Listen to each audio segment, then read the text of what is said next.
respeto a los que llegan temprano.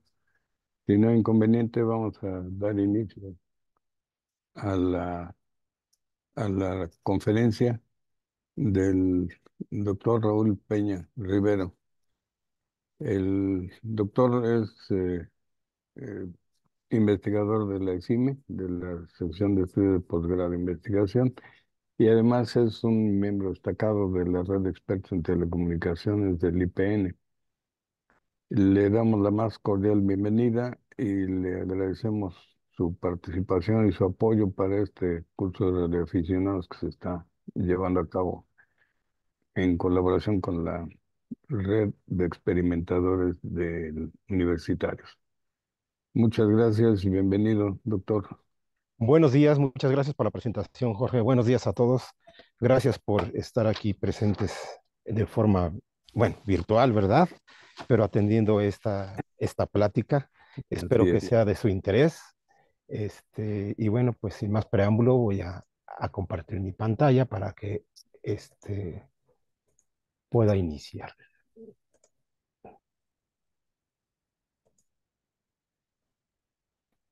No sé si ya la pueden observar. Ya, ¿Ya? ¿No les afecta mi video? No. no. Ok, perfecto. Bueno, al Entonces, menos yo lo estoy viendo bien, no sé los demás compañeros. perfecto.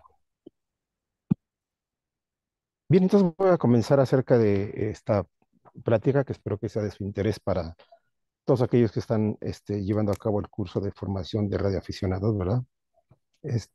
Por parte de los radioexperimentadores universitarios y en colaboración con el Centro de Desarrollo Aeroespacial y también pues con apoyo de lo que es la red de expertos en telecomunicaciones a la cual pues el ingeniero Jorge y su servidor pertenecemos. Yo trabajo particularmente en el grupo de compatibilidad electromagnética del ECIME Zacatenco. Y justamente por eso decidí aportar un poco de conocimiento hacia ustedes ahorita que están en esta parte de formación, que espero sea de su interés. El nivel de conocimiento, bueno, no es tan profundo. Quiero dar eh, pues una plática donde se den los aspectos relevantes respecto a lo que es las interferencias electromagnéticas, sí, particularmente enfocado a los sistemas de radiocomunicaciones, aunque la compatibilidad electromagnética, que es parte del área que forma el estudio de lo que son las interferencias electromagnéticas, es bastante amplio. Entonces, en este sentido, bueno, ya al final, si me da un poco de tiempo, ya les comentaré qué otras aplicaciones se puede dar, pero particularmente, pues es tema de interés ahora, por el momento, respecto a lo que es los sistemas de radiocomunicaciones. Doctor, perdón, si pudieras ponerle el modo presentación, porque Eh, vemos tu... ya la tengo ahí en modo presentación, no sé qué está Bueno, pasando. aquí es...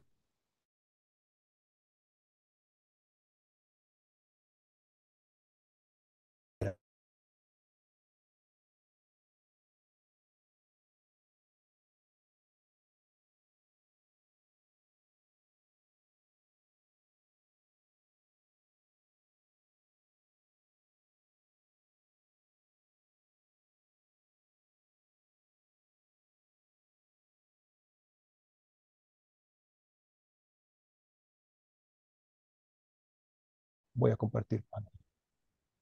A ver, voy a compartir la pantalla. Ahora. y ahora sí se ve bien el Perfecto. contenido. Ok, gracias Jorge por haberme hecho esa observación importante, es que se alcance a apreciar. Bien, entonces lo que voy a abordar en este tema de una manera así lo más rápida posible, una pequeña introducción. Me voy a abordar lo que son las fuentes naturales de las interferencias electromagnéticas.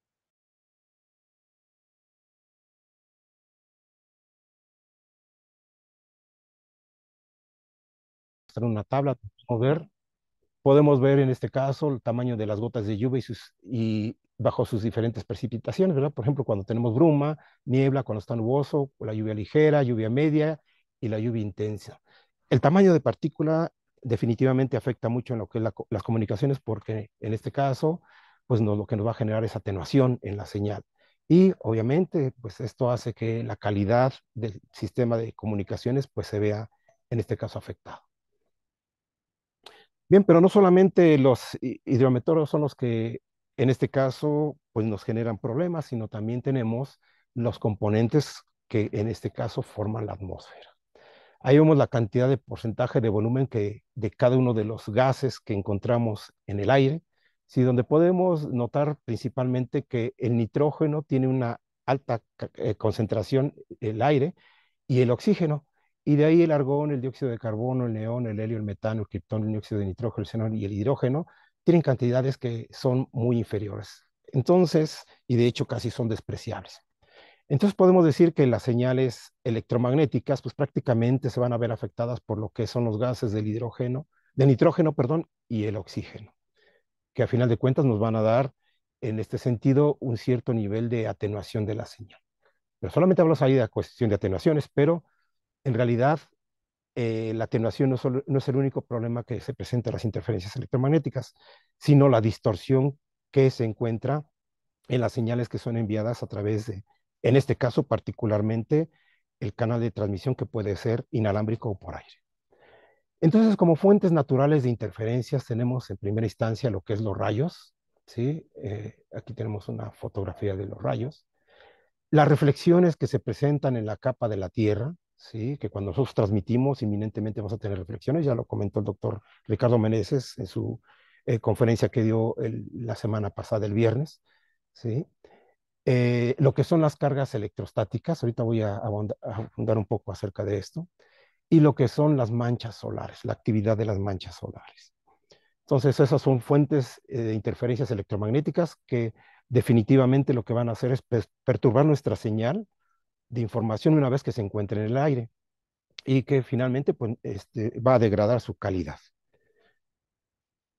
Entonces, cuando tenemos, por ejemplo, nosotros rayos y descargas electrostáticas, pues podemos tener, por ejemplo, como se muestra aquí en la figura, ¿sí? En el esquema, que puede llegar a caer el rayo en un poste. Y bueno, uno dice, qué puede pasar en este caso cuando cae un rayo en un poste? Bueno, pues se genera un potencial tan alto, ¿sí? Que ese potencial se induce en las líneas que están ahí mostradas y llegan en este caso a eh, tenerse potenciales en los hogares y normalmente, bueno, pues al menos aquí en nuestro país no tenemos sistemas de tierra, no estamos acostumbrados a tener sistemas de protección de tierra y eso hace que entonces en cierto momento tengamos un cierto nivel de potencial que a final de cuentas va a afectar a todos los aparatos eléctricos y electrónicos que estén conectados a la red. Por otra parte, si por ejemplo el rayo cae en lo que es un árbol y una persona está muy cerca, hasta más o menos una distancia de 2 metros, el nivel de potencial que se puede alcanzar en el rayo cuando sacamos un equivalente eléctrico, considerando que esto lo podemos representar como una impedancia baja, de aproximadamente un valor de 100 ohms o menos, entonces se puede alcanzar un voltaje de hasta el orden de 1 o 2 megavoltios. Un voltaje bastante suficiente que no es necesario que una persona se encuentre cerca o tocando el árbol, sino que el campo eléctrico, la intensidad de campo eléctrico que se puede lograr con ese nivel de intensidad de voltaje puede hacer que la persona salga, en este caso, disparada. ¿Sí? Esa fuerza tan grande puede hacer que lo aviente hacia algunos lados y pues normalmente pues el accidente es más que por quemaduras, muchas veces es por el golpe que se da, porque pues el golpe, o más bien la dirección hacia donde se lanza, pues es aleatoria y eso es lo que prácticamente puede llegar a ser mortal si recibe un golpe en la cabeza. Otra cosa importante de fuentes naturales de interferencias electromagnéticas pues son las famosas descargas electrostáticas. Y sabemos que las descargas electrostáticas, pues particularmente las relacionamos con el daño a los dispositivos, sobre todo electrónicos. Y, nuestro cuerpo, por nuestra propia naturaleza, no puede cargar por sí mismo tanta electricidad estática. Se carga sí, pero a niveles tan bajos que es imperceptible. Pero en realidad, ¿qué es lo que carga a nosotros, a nuestro cuerpo? Justamente la fricción que tenemos con las cosas, que puede ser, por ejemplo, un tapete, puede ser el piso, puede ser algo plástico, ¿sí? Hace que se genere alrededor de nosotros lo que es un campo electrostático, ¿sí? Gracias a la fricción. Y prácticamente ese campo electrostático se mantiene no en nuestro cuerpo, en nuestra piel, porque es parte, bueno, dependiendo en este caso el nivel de humedad y sudor que tengamos en la misma, pues tenemos niveles bajos, pero en realidad lo que hace que se mantenga esa carga ahí presente es nuestra ropa. Nuestra ropa pues lleva mucho material plástico principalmente en nuestros tiempos. Si fuese de algodón, bueno, pues no tuviésemos ese problema, pero la mayoría de nuestra ropa, pues lleva en este caso fibras plásticas y eso hace que se carguen. El problema, pues que nosotros muchos hemos vivido, ¿verdad? Sobre todo en estas épocas de calor, cuando nos sentamos en una superficie, sí, tenemos fricción, inclusive en el coche, ¿verdad? Y nos bajamos y de repente vamos a tocar en la puerta o algo metálico y sin tocarlo ya sentimos lo que es la descarga electrostática. Todo esto no solamente genera lo que vemos como la luz o como el golpe que recibimos, sino en realidad se radia una pequeña energía electromagnética, que bueno, muchas veces no la podemos percibir de manera visual, solamente lo hacemos a través de la vista, ¿verdad? Cuando es, en este caso, un ambiente que está oscuro. ¿Cuáles son las fuentes típicas que generan esta electricidad estática? Bueno, pues tenemos lo que es el PVC, el concreto, respecto a nuestra vestimenta, pues los zapatos y nuestra vestimenta de trabajo, nuestra vestimenta de uso diario. Cuando tenemos sillas, pues las sillas que son plásticas, particularmente, ¿verdad? También las de madera, aunque el nivel es un poco más bajo, pero lo es. Bueno, cuando tenemos en este caso pantallas todavía antiguas, que en este caso son de tubos de rayos catódicos, pues también estamos muy cerca de esas fuentes. Ahora, pues esto ha cambiado, pues tenemos pantallas que son ligeramente diferentes con una tecnología que eso ha reducido justamente la presencia de cargas electrostáticas. Y bueno, es muy importante que siempre que exista la presencia de esas famosas cargas electrostáticas, hay que utilizar el símbolo internacional, sabiendo que aquí se puede generar o carga electrostática o que los dispositivos son altamente sensibles a lo que son este tipo de fuentes de interferencia electromagnética. ¿Cómo se traduce esto en un sistema electrónico, un sistema de comunicaciones? Simplemente como chasquidos, ¿sí? Es decir, que llega y se interfiere en la señal y entonces eso genera un pulso que perturba, en este caso, pues nuestra señal mensaje o señal de información, ya sea que esté modulada o no esté modulada. Bien, en la siguiente tabla les estoy mostrando lo que son unas situaciones típicas que generan pues tensiones electrostáticas. Ahí podemos ver en esta tabla, ¿verdad? Respecto al nivel de humedad relativa. Cuando el nivel de humedad relativa es bajo, del 10 al 20%, vemos que caminar sobre una alfombra podemos alcanzar hasta 35 kilovoltios, ¿verdad? Caminar sobre un piso de PVC, 12 kilovoltios, un laminado plástico, 7 kilovoltios, y estar en un escritorio, 6 kilovoltios. A sabiendas de que dependiendo, bueno, mucho de justamente la humedad relativa, para romper nosotros el dieléctrico que hay en el aire en épocas de calor, como la estamos viviendo ahorita en la Ciudad de México, posiblemente algunos de ustedes que están en otras ciudades de la República, ¿verdad? Y que no hay humedad. No se requieren más o menos aproximadamente 2 kilovoltios por pulgada cuadrada para poder generar ese rompimiento del dieléctrico. Entonces vemos que en realidad nos cargamos con un potencial tan alto que justamente por eso el golpe que recibimos físico cuando nos acercamos a un potencial más bajo que el que mostramos aquí en la pantalla, en la tabla, pues lo sentimos. Entonces, obviamente, cuando el nivel de humedad relativa sube, el nivel de tensión que nosotros podemos llegar a tener de manera electrostática cae. Vemos que de 35 kilovoltios caemos a un nivel de 1.5 kilovoltios, ¿verdad? Y de 12 a 250 y el más bajo que son 6 kilovoltios hasta 100 voltios, que ya pues son niveles pues tal vez no tan bajos, pero comparados cuando tenemos un nivel de humedad relativa tan bajo, pues no son tan considerables. ¿Qué hay respecto a las manchas solares? Muchas veces hemos escuchado, ¿verdad? Ahí en las noticias o hemos visto en los periódicos que dicen, es que se viene un periodo de actividad de manchas solares y todo el mundo piensa, es que a lo mejor nos va a afectar a los seres humanos. No, en realidad no influye las manchas solares en lo que es la radiación solar, ya se han hecho investigaciones, no hay ninguna influencia tampoco sobre el ser humano, pero sí su nivel de actividad magnética, como bien dice ahí en el texto que les puse, pues influye en los niveles de la emisión de radiación ultravioleta y los rayos X suaves. Y eso también hace que pues se emitan iones, ¿sí? Y en este caso, esos iones afecten lo que es la calidad de las comunicaciones, sobre todo las comunicaciones satelitales. Por eso, cuando se viene ese tipo de periodos de activación de manchas solares, pues está muy al pendiente en los sistemas de los enlaces, sobre todo satelitales, porque se llegan a perder de manera momentánea o a veces con periodos un poco largos, ¿sí? Lo que son los enlaces de comunicaciones. Y bueno, nos quedamos con intermitencia en nuestros servicios. Bien, y el otro efecto natural, pues es, en este caso, lo que se muestra aquí en línea punteada, ¿sí? La curvatura de la Tierra. Por naturaleza, cuando nosotros tenemos un transmisor, la misma naturaleza de nuestro planeta hace que las señales peguen en la superficie de la Tierra y reboten. Y entonces, en vez de tener una trayectoria directa, que es muy difícil que logremos tener una trayectoria directa entre un transmisor y un receptor, a lo que nosotros le llamamos como línea de vista, siempre vamos a tener un camino por donde tendremos señales reflejadas. Y eso, a final de cuentas, en el lado del receptor, lo que vamos a tener, pues es una interferencia. ¿Por qué? Pues porque van a llegar la señal directa y todas las posibles señales retrasadas que vengan de diferentes fuentes o diferentes trayectorias en las cuales pues haya un reflejo. Bien, eso es respecto a lo que son las fuentes naturales de interferencias electromagnéticas. ¿Qué podemos hacer por ellas?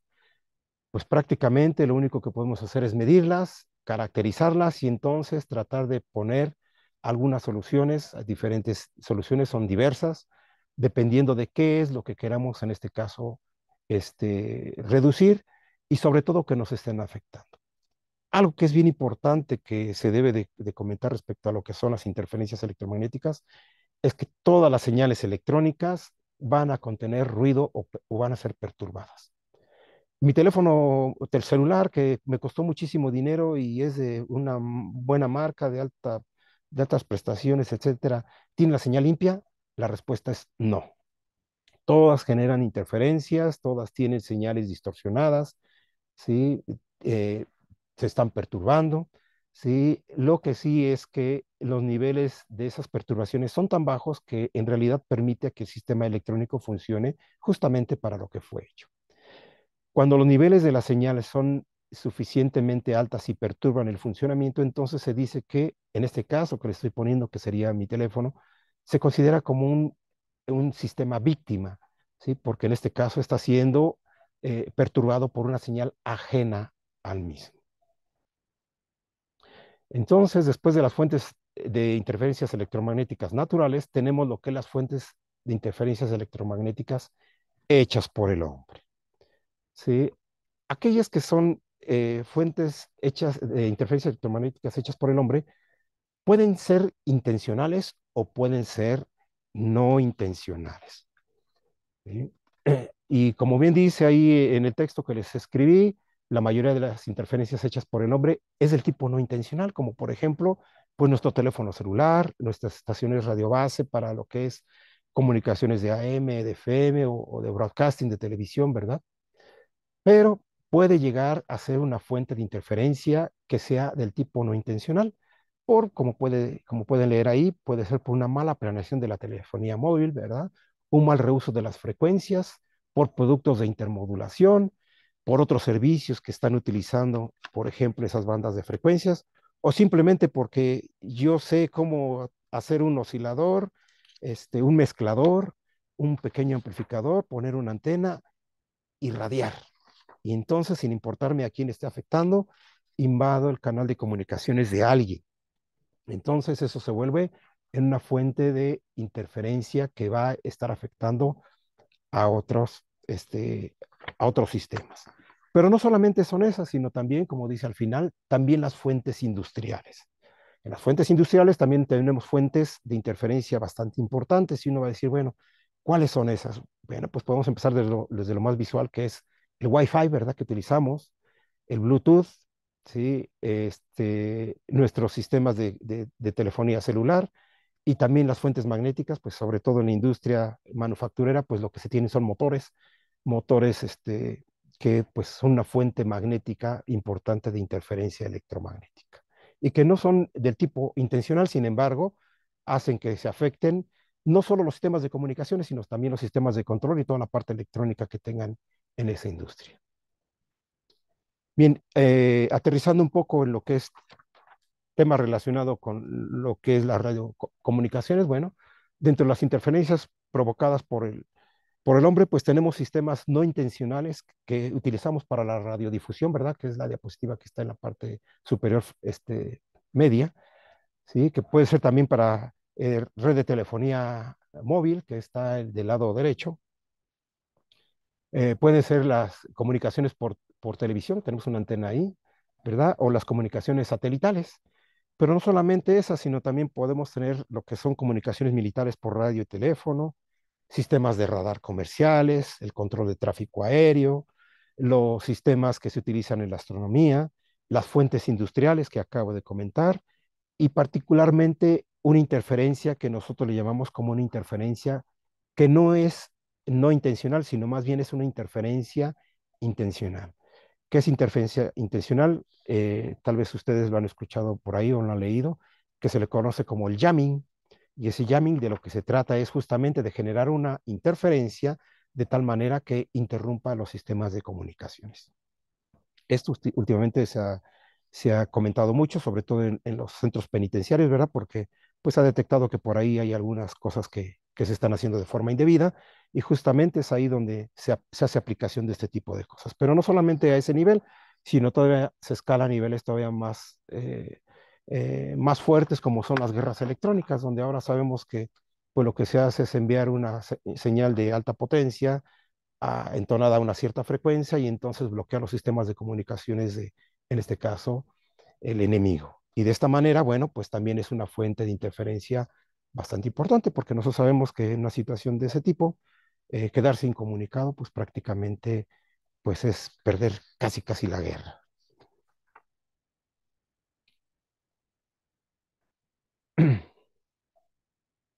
Bien, ahora, ¿qué pasa respecto a las interferencias electromagnéticas directamente a los sistemas de radio? Bien, dentro de las categorías de las interferencias relacionadas con lo que es la radio, tenemos que se clasifican en dos tipos, aquellas que son de banda estrecha y las que son de banda ancha. Dentro de las que caen en la clasificación de las bandas estrechas son aquellas debidas a que se generan por los armónicos de las señales de reloj de dispositivos digitales, por transmisiones cocanal, ¿sí? Por transmisiones de canal adyacente y por productos de intermodulación. Uh-huh. Entonces, ¿cómo podemos detectar con un analizador de redes como el que vemos justamente en la gráfica que se muestra en el lado derecho de la presentación? Bueno, pues para poder detectar cuando tenemos una interferencia de banda estrecha, ¿sí? En un analizador de espectros, que es justamente la pantalla que se muestra ahí, aparece como líneas verticales, son justamente estas líneas que se ven, ahora supongo que espero que estén viendo mi cursor, estas líneas que son verticales, ¿sí? Son consideradas, en este caso, interferencias, ¿sí? Que caen dentro de la categoría de banda estrecha. ¿Por qué de banda estrecha? Pues porque puede ser que yo tenga una fuente interferente muy cerca de donde yo estoy recibiendo la señal, y esa fuente interferente va a tener un ancho de banda y ese ancho de banda pues lo va en este caso a compartir con la señal que yo estoy detectando. ¿Sí? Es decir, no es un ancho de banda infinito, sino que está limitado por la banda de frecuencias de ese transmisor que se encuentre muy cercano.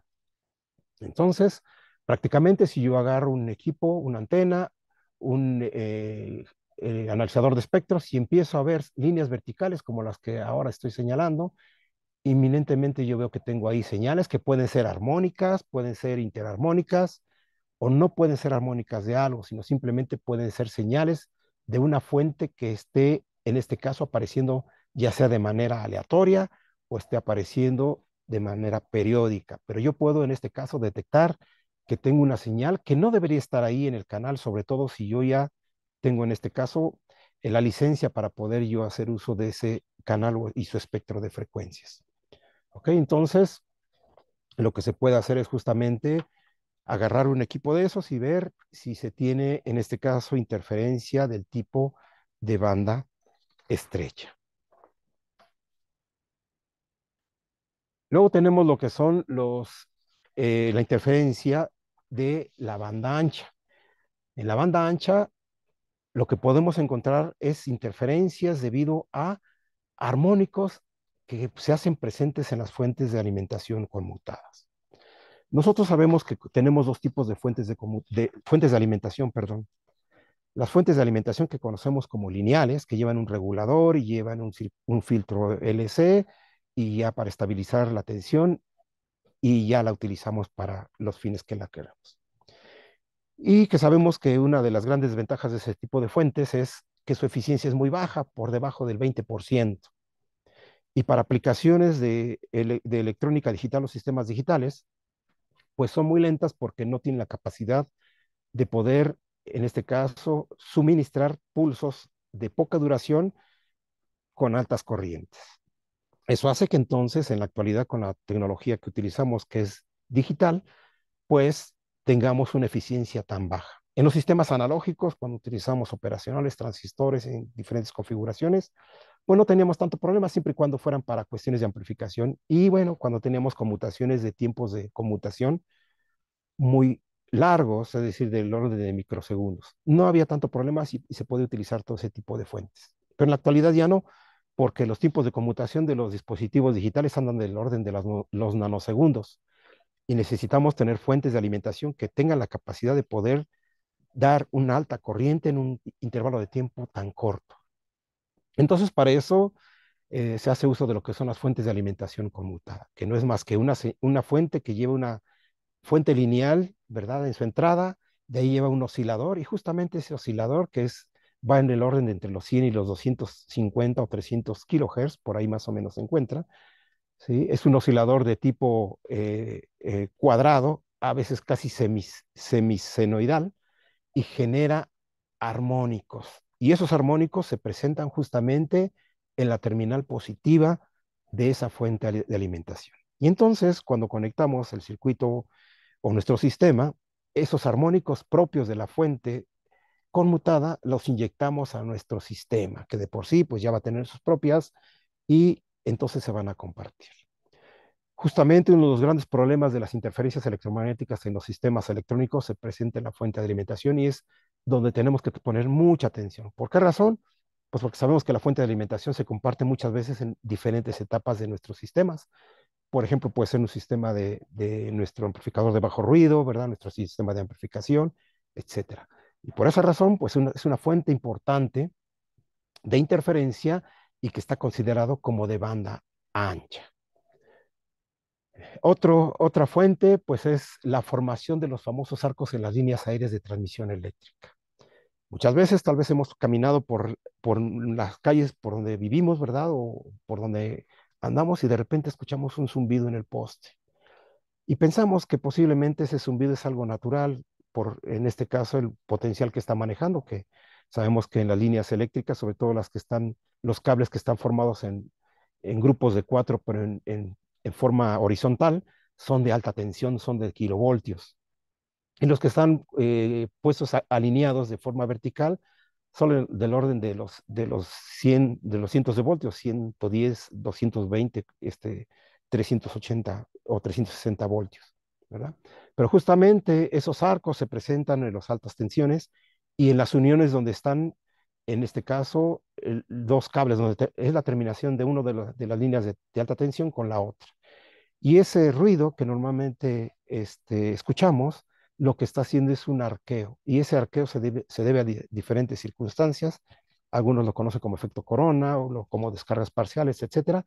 Pero aparte del ruido que puede ser tal vez un poco molesto, en realidad cuando uno pone una antena, ¿sí? Y lo detecta con un equipo, con un analizador de espectros, vemos que encontramos por ahí señales del orden de los kilohertz y hasta unos cuantos megahertz. Y eso hace justamente que esas señales se empiecen a conducir por el alambre y ese alambre funciona como una antena no intencional. Y entonces, si tenemos un sistema de comunicación, por ejemplo, de radioaficionado, a esas frecuencias, pues caemos en una de las bandas, ¿verdad?, de baja frecuencia y podemos escuchar ruido como de línea justamente en nuestro sistema de recepción. Entonces, es algo que no es atribuible, obviamente, a un ingeniero en electrónica o en comunicaciones, sino más bien a la parte eléctrica, pero sin embargo, alguien que conoce de interferencias electromagnéticas debería interactuar ahí para resarcir ese problema que está afectando a los sistemas de comunicaciones.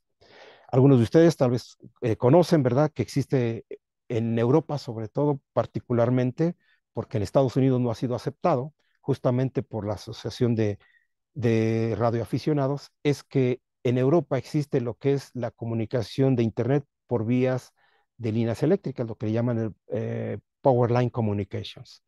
¿De qué se trata? De bajar la señal que me da mi proveedor de Internet, meterla a un módem y ese módem conectarlo a la línea eléctrica de cada uno de nuestros hogares y entonces con otro módem enchufarnos a través de la conexión eléctrica y de ahí con un cable de red, tener el sistema de comunicaciones de red en vez de ser de Wi-Fi, ¿sí? Rápido y distribuido en toda nuestra casa. Es un sistema que en Europa pues ha sido bastante exitoso, sobre todo en unidades habitacionales y particularmente es bastante atractivo en hoteles. Muchos de nosotros cuando hemos salido de viaje, ¿verdad? O por alguna cuestión de trabajo y queremos conectarnos a Internet, pues muchas veces hasta compartimos el espacio ahí en la sala de recepción, ¿verdad? Porque es el único lugar donde a veces tenemos señal en los sistemas de Internet inalámbrico por Wi-Fi, ¿verdad? Y bueno, este problema se puede resarcir si se mete un sistema de esos. El problema es que la señal que se maneja en los sistemas PLC, en la señal que viaja justamente en la distribución eléctrica es de 30 MHz. Y entonces todos los alambres, o el alambrado que tenemos para el sistema eléctrico, que no fue diseñado para ello, empieza a radiar. Y bueno, en Europa, porque pues, no hay tanto interés en ello, lo utilizan bastante, interés en el sentido de lo que es la radioafición, pero en Estados Unidos sí. Y justamente las demandas que han presentado los clubes de radioaficionados es evitar el uso de este tipo de sistemas en América del Norte. Por esas razones que no se ha dado. ¿Ok? Pero esa es otra de las razones por las que se puede generar la interferencia electromagnética en los sistemas de comunicaciones. Y la siguiente, que son otra fuente interferente importante, son los sistemas inalámbricos modulados digitalmente, que ahí cae pues lo que es nuestro Wi-Fi, ¿verdad? Actualmente el Bluetooth y sobre todo lo que se nos viene a partir de este presente que estamos viviendo, los sistemas basados en 5G. ¿Por qué? Pues sabemos que 5G pues no es el Internet de las personas, sino es el Internet de las cosas. Y entonces, cada día vamos a ir encontrando diferentes equipos electrónicos que van a tener conexión a Internet vía inalámbrica y van a ser una fuente generadora de interferencia importante. ¿Para quién? Pues para los propios equipos que tengamos en nuestras casas. Bien, entonces, así como podemos detectar con un analizador de espectros el ruido de banda angosta, también se puede detectar el ruido de banda ancha. ¿Cómo lo podemos ver? El ruido de banda ancha se manifiesta como lo está la señal amarilla, en el piso, lo que le conocemos como el noise floor, o el ruido de piso, el ruido de fondo. Cuando tenemos ruido de banda ancha, el nivel que tenemos aquí en la señal que está en color amarillo se incrementa. Eso nos da un indicio de que no es el ruido de fondo propio del instrumento, sino más bien es que está detectando ruido de banda ancha que proviene de cualquiera de las fuentes que les acabo de describir. Bien, entonces, ¿cómo es que podemos tener esos acoplamientos que aquí le llamo acoplamiento del campo electromagnético? Pareciera ser que yo tengo un sistema de comunicación inalámbrica, ¿verdad? Donde tengo del lado izquierdo mi equipo transmisor y del lado derecho mi equipo receptor. Sí, ok, estoy de acuerdo. Eso es un esquema muy general. Pero desde el punto de vista de interferencias electromagnéticas, también lo modelamos de esa forma, en donde el equipo transmisor en realidad es la fuente interferente y el equipo receptor es, en este caso, el equipo víctima, ¿sí? Que puedo ser yo estoy midiendo, estoy haciendo alguna transmisión, algunas mediciones, ¿sí? Algo que me interese a mí y de repente un equipo transmisor, una fuente transmisora de interferencias me está perturbando. Entonces, lo primero de ello es que por alguna razón, ese equipo transmisor va a tener algo que va a conocerse como una antena, posiblemente y no sea precisamente una antena. Puede que sí, a lo mejor es el sistema de telefonía móvil que está cerca de nuestros domicilios, ¿verdad? Y entonces se va a acoplar, ¿sí? De manera radiada a la antena de mi sistema de comunicaciones y de ahí afectar a mi señal y finalmente en el equipo receptor verme pues mi señal de interés, mi señal mensaje que yo estaba captando de otra fuente, de repente se ve interferida por una señal ajena a mi sistema. Eso es lo primero que puede pasar. Pero también puede llegar a suceder que ese equipo transmisor esté acoplándose directamente al cable que va de mi antena a mi equipo, a la primera etapa de mi equipo, que normalmente es un amplificador de muy bajo ruido y de alta sensibilidad. ¿Por qué puede ser? Pues puede ser porque posiblemente la longitud del cable que yo estoy ocupando entre mi antena receptora y mi equipo sea demasiado larga y funcione como una antena no intencional, sobre todo si ese cable no está perfectamente blindado y aterrizado. ¿Sí? Si simplemente yo tengo un cable el cual no tiene un sistema que lo proteja, la señal que salga de la fuente de la antena que tengo del lado izquierdo se va a acoplar no a la antena, sino también al cable y se va a mezclar con la señal mensaje que a mí me interese captar. Luego también puede ser posible que esa misma antena le pegue a mi equipo receptor. Algunos diseñamos nuestros equipos receptores, algunos otros los compramos. Y cuando lo compramos, bueno, pues vemos que el fabricante nos dé la garantía de que no se va a ver interferido. Sí, y eso es bastante importante. Sí, que veamos que nuestro equipo cumpla con cierta normatividad a nivel internacional, normatividad basada en la compatibilidad electromagnética, que nos permita tener una certeza o al menos confiar en que ese equipo, pues aparentemente no va a ser interferido en el intervalo de operación para lo que fue diseñado. Sin embargo, si ese equipo no está perfectamente o bien aterrizado como debería de ser siempre, entonces puede llegar a ser, sobre todo si ese equipo utiliza un gabinete metálico, que la señal que sale de la antena que tengo como fuente radiadora llegue a esa parte metálica, se induzca una corriente de eddy y como normalmente lo que tiene la electrónica aquí asociada está conectada al chasis, esa señal, esa corriente interferente se mezcle con toda la electrónica que yo tengo dentro de mi receptor. Y entonces no es un problema del sistema de comunicación, sino más bien es un sistema directamente que está siendo afectado por una interferencia de una fuente, sobre todo cuando tiene un nivel de intensidad fuerte, a mi equipo receptor. Eso es lo que puede pasar cuando tengo una fuente interferente que podemos modelarla como un transmisor y una antena. Una antena que puede que no sea diseñada para tal, pero que esté funcionando como una antena no intencional. Pero no solamente del lado del transmisor puede ser la antena radiadora la que me puede generar interferencia, sino también el problema que yo puedo tener en el cable que estoy utilizando o que está utilizando ese equipo transmisor para lo que es esa antena, que puede ser intencional o no intencional. ¿Por qué razón? Bueno, lo primero que hacemos es, cuando vamos a hacer una instalación, es ver el SWR, es decir, la relación de onda estacionaria, que no haya reflexiones, que tengamos el mejor nivel de acoplamiento. ¿Para qué? Pues para que la señal que está saliendo del amplificador llegue la mayor cantidad posible a la antena y de ahí se transmita lo más posible con una alta eficiencia. Pero no tomamos en consideración, en este caso, que el cable ¿sí? Se encuentre también aterrizado, ¿sí? Y que en este caso pueda capturar las posibles señales que se lleguen a fugar, ¿sí? Y que puedan pegarle directamente a la antena de mi equipo que está recibiendo, ¿sí? Puede ser uno de esos casos, o pueda acoplarse con el otro cable del lado del receptor, o también pueda suceder que esté radiando hacia mi equipo receptor. Es decir, que el funcionamiento también de este cable sea como el de una antena no intencional.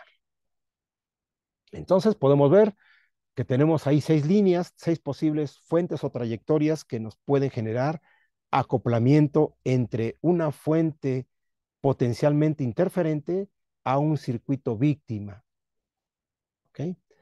Y por último, tenemos el caso de qué es lo que pasa con el equipo transmisor. Si el transmisor también no está bien aterrizado, evitando de que tenga fugas por ahí de señales que estén saliendo al ambiente, pueden llegar a pegarle a la antena y como la antena va a estar captando todo, va a bajar al equipo receptor y nuevamente con la alta sensibilidad que se tiene ahí, se mezcle con nuestra señal mensaje modulada y entonces tengamos problemas al momento de la recepción.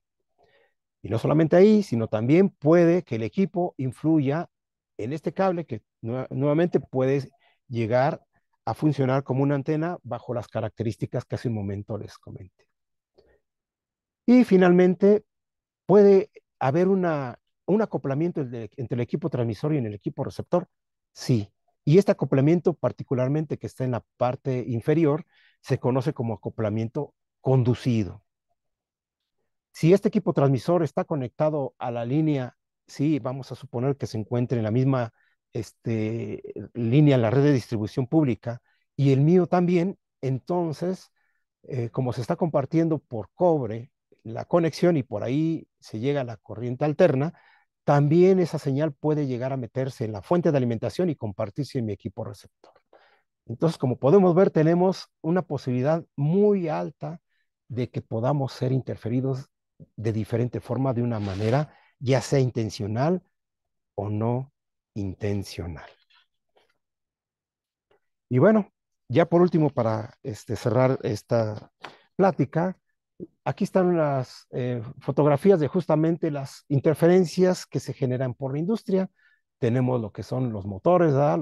Todos los sistemas electrónicos de los procesos de control de producción, que estos no solamente son sistemas transmisores los que se ven afectados o los que afectan, sino más bien también pueden ser afectados por fuentes magnéticas, como son motores de gran tamaño, ¿verdad? Por fuentes debidas a los radios que se utilizan en los sistemas de seguridad, los sistemas de Wi-Fi, ¿sí? Los sistemas de comunicaciones, ¿sí? Todo aquello que se tenga a la mano, ¿sí? Y que a final de cuentas, pues se va a ver, en este caso, reflejado en nuestro circuito víctima. Y bien, pues por mi parte sería todo lo que tenía preparado para ustedes. No sé si tengan alguna duda, alguna pregunta, con toda confianza. Adelante, creo que tenemos un poco de tiempo, no sé, ingeniero Meléndez. Sí, doctor, hay un par de preguntas en el chat. No sé si podría, bueno, creo que son dos nada más, las que vi que pasaron. Eh, Agradecemos su presentación, muy didáctica, muy entendible. Entonces, creo que está interesante para todos los compañeros que no tienen alguna formación de este tipo, ¿no? A ver, Claro que sí, con gusto. Si hay alguna pregunta, con gusto. a ver, Ahí veo una de Alan Israel. Dice que si las señales de 5 afectan al sistema aeronáutico, efectivamente sí. Efectivamente sí. Ahorita actualmente estoy con un estudiante de licenciatura en su tesis. Está trabajando para un canal de televisión, ¿verdad? Y justamente tiene muy cercano, más o menos a una fuente de transmisión de 5G. Sí, está en la banda, este canal está en la 3.7, más o menos por ahí, 3.72 GHz, y la señal de 5G se le está montando justamente en el espectro de su señal digital. Y entonces, pues tienen problemas y la tesis se trata de atacar ese problema. Ya en la aeronáutica, como ustedes saben, bueno, pues la instrumentación que lleva todo lo que es la aviónica, pues lo que se busca es que no se vea interferida porque los sensores y los transductores que las computadoras del avión tiene ahí, de repente pueden llegar a presentar alguna inconsistencia y generar una alarma de tal manera que el piloto pues pueda sospechar de que el avión no está funcionando correctamente. Los sistemas están bastante protegidos, sin embargo, alguna vez en una publicación, una revista, leí que ya hace muchos años la preocupación que se tiene en el sector aeronáutico por la telefonía celular principalmente. Ustedes saben que cuando subimos un avión nos dicen, póngalo en modo avión y no transmitan. ¿Van a jugar? Bueno, pues sí, pero el transmisor apáguenlo. Porque nuestro teléfono es una fuente interferente natural. Todos tenemos ahí a nuestro lado nuestra fuente de interferencia porque tenemos un transmisor. ¿Sí? Y entonces decían ellos, es que no podemos estar analizando si tu teléfono de tal marca, tal modelo, de tal año va a afectar al avión y así el de cada pasajero. Sería imposible determinar, ¿no? Entonces, por esa razón se tiene que poner una regla general en la que todos apaguen los sistemas para que, pues, no se caiga en alguna situación de sospecha, ¿no? Respecto a los sistemas de comunicaciones, efectivamente sí, hace muchos años sabíamos que aquí en el aeropuerto estaba siendo interferida la señal del radar por la televisora de MBS, que está por ahí muy cerca, creo que la han visto, está enfrente, y justamente, pues es algo que se tiene que considerar. Ujú. Y particularmente, bueno, donde aplica la 5G, porque cualquiera pensamos que la 5G pues va a estar en nuestro teléfono, ¿no? Y en nuestros sistemas, y es la que tal vez puede afectar. ¿En nuestras casas lo puede hacer? Sí, porque tenemos televisores, radios, ¿verdad? Y mucho equipo electrónico. Pero ¿qué pasa ya en un sistema de comunicaciones general?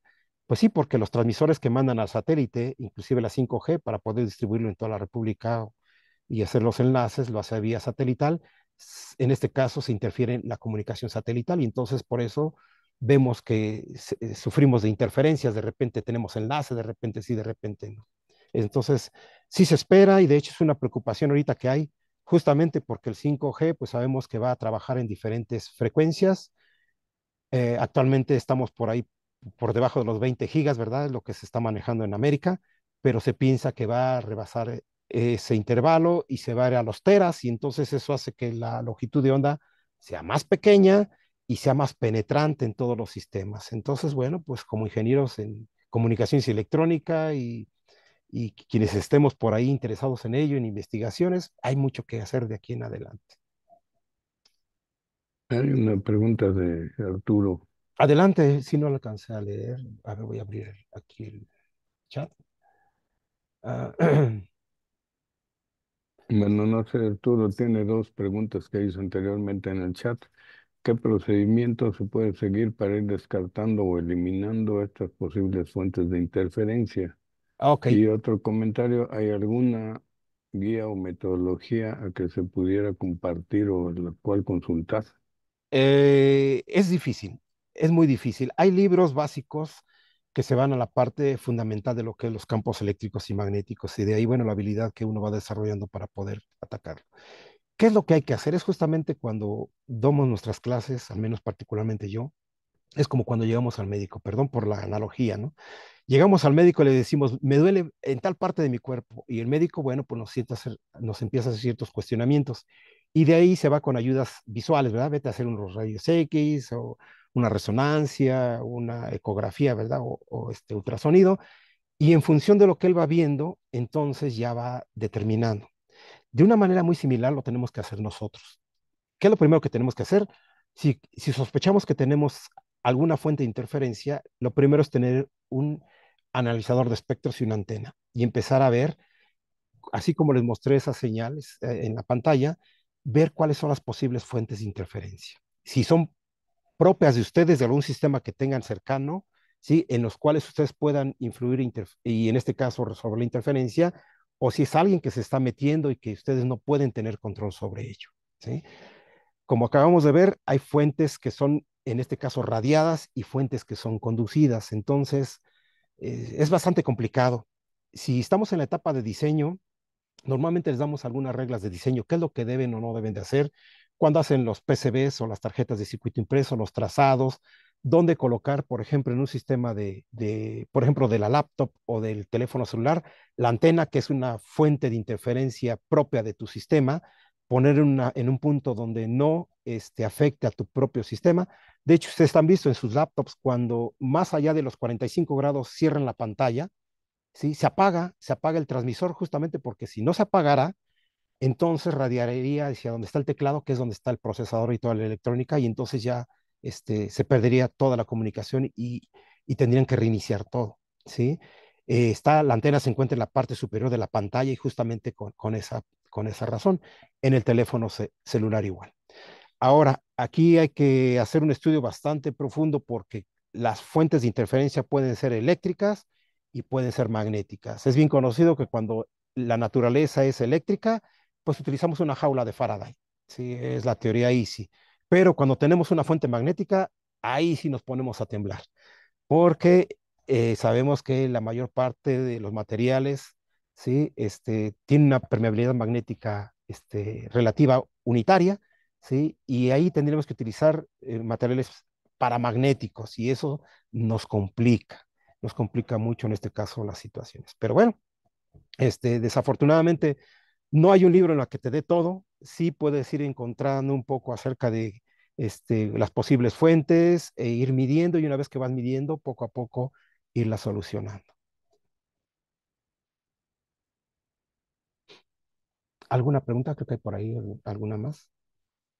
Sí, hay un par de preguntas en el chat que si me das favor serían las últimas para dar respuesta. Sí, Una es las estaciones terrenas de radio para descarga de datos de CubeSat tenemos peligro. Y la otra dice, en el caso de la radiación cósmica a grandes alturas de la Tierra, más que nada por satélites o transmisores de corte de gigahertz. El sol puede hacer también interferencia y se puede detectar la comunicación más con estos climas tan intensos que hemos tenido en la capital. Bien, bueno, primero las estaciones terrestres, no sé a qué se refiere con el peligro, no sé si se refiere a que en este caso se rompa la comunicación, porque es lo que uno que puede suceder. Lo que es muy importante es que cuando tenemos una antena transmisora, la antena, como podemos ver, por ejemplo, las de televisión en los cerros, aquí que estamos muy cerca del cerro de Chiquihuite, al norte de la ciudad, la antena en sí no es la estructura que vemos a lo lejos, sino la antena es el radiador que está en la parte tan alta. Pero no hay que olvidar que la potencia con que se radia ahí es muy alta y entonces exactamente en la antena lo que tenemos es una onda electromagnética, es decir, campos eléctricos y magnéticos. Y el campo magnético que se encuentra justamente ahí alrededor de esa antena hace que se induzcan corrientes en la estructura, en la propia estructura que alcanzamos a ver a lo lejos. Ya que tener mucho cuidado porque ahí sí recibimos una descarga de alto voltaje y que es muy peligroso. Por eso pues se ponen las barras para que la gente no invada, no se suba a construir y no esté cerca de esas fuentes porque es un peligro. Hay que tener buenos sistemas de aterrizaje, ¿sí? Es toda una teoría ahí de aterrizajes, tanto para circuitos de baja potencia como circuitos de alta potencia. Entonces, en caso de una interferencia satelital, lo único que podemos tener es pues interrupciones, y eso es a veces lo que no nos gusta, ¿verdad? Que en este caso esté transmitiendo, de repente se interrumpa y otra vez, así de forma como escalonada. Nosotros lo que queremos es la comunicación continua, eso es lo que se busca, ¿no? Entonces, es la manera en que en este caso afecta. Respecto a lo del caso de la radiación cósmica a grandes alturas de la Tierra, más que nada satélites y transmisiones en gigahertz, el sol hace interferencia, justamente lo que comenté acerca de las manchas solares, sí, pues que son explosiones de energía magnética y entonces esa energía magnética asocia un campo eléctrico a lo largo de la distancia y lo que hace es que simplemente enmascara la señal, ¿sí? Hace que se enmascare la señal y se pierda el enlace de la comunicación y automáticamente se vuelve otra vez a restablecer, pero momentáneamente deja de tenerse el enlace. Eso es lo que sucede. Si el peligro, a veces como vemos en los noticiarios de que se viene una radiación cósmica, se viene una actividad de manchas solares, hay que protegerse, uno nos mete en temor, ¿no? No, no, no pasa nada de eso, simplemente es que de repente puede ser que no tenga servicio en mi teléfono celular, sí, me esté costando trabajo y de repente se restablezca. No hay que olvidar que los sistemas de modulación, pues lo que hacen es ir saltando en frecuencias y cuando se interrumpe el contacto del receptor con el transmisor, se brinca otra y así de tal manera que se trate de reducir justamente pues esas intermitencias. ¿Okay? Y respecto a los climas, lo vemos ahora con la televisión, bueno, la mayoría nos tocó televisión analógica, ¿verdad? Y ahora que se hizo el apagón analógico, se vino la comunicaciones digital y la televisión digital. Cuando llueve vemos como en nuestros televisores, si utilizamos no por proveedor de internet, sino por televisión terrestre, digital terrestre, TDT, vemos que se pixelea porque justamente el receptor pierde el enlace y de repente espera el paquete de datos y no le llega, ¿verdad? Y justamente cuando la lluvia es intensa, hasta nos fastidiamos y mejor la apagamos. Decimos, no, mejor no vemos el canal porque justamente nos vemos afectados por el clima. Eso es lo que sucede. Se apagó tu micrófono, Jorge. Muchas gracias, doctor. Agradecemos tu participación. Eh, Muy, bueno, por ahí hay algunas felicitaciones para tu exposición y Gracias. pues te felicitamos y nos congratulamos nosotros también de tu conferencia. Eh, mm, Vamos a proceder ya a desconectarnos, por un lado por el tiempo y por el otro lado pues para poder continuar con nuestras actividades, ¿no? Eh, a nombre del Centro de Desarrollo Aeroespacial y de la Red Universitaria de Radioexperimentadores, te damos las gracias y le agradecemos a todos los que estuvieron en esta conferencia. Gracias a Muchas ustedes. gracias y nos vemos dentro de 8 días. Hasta luego. Estén Muy muy bien. amables. Hasta Cuídense. luego. Muchas gracias.